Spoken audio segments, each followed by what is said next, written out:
That's why when you go to the book of Hebrews, the 9th chapter, if you read over there, it says almost all things are done by the sprinkling of the blood. Then it takes you to the book of Exodus, the 24th chapter, the 8th verse. That's how the Old Testament got its real name.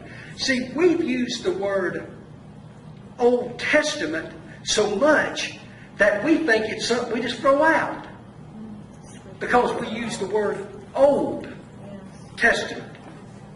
When in Hebrew, the word for Old Testament is known as Dam Berit. Dam means blood and Berit means covenant. But the Dam Berit Old Testament, blood that was shed over there, was the shedding of the blood of animals. Is that right? Yes.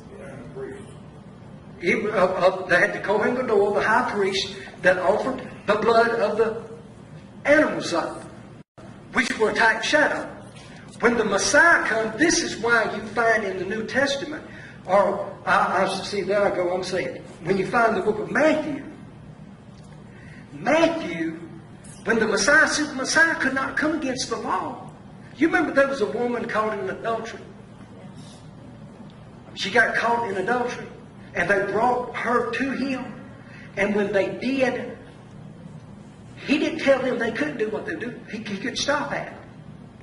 Because he was born under what you would call the Old Testament. You that's without sin cast the first stone. He didn't come against the word. He was just trying to have mercy.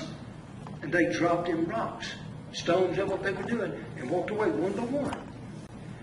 Because when you go studying, I'm telling you, the true Messiah could not come against what you would call the Old Testament. That's what he would tell them. Go show yourself to the priest. They were still under the law.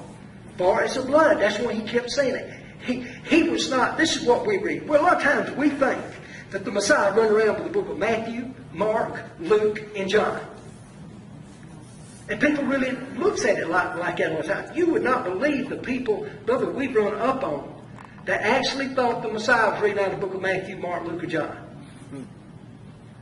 I've had these thoughts in my mind. I never really thought, hey, wait a minute. I thought just because the Messiah was born, we were living in the New Testament. It's not so. Till I begin to come into name and I really begin to see the whole story different.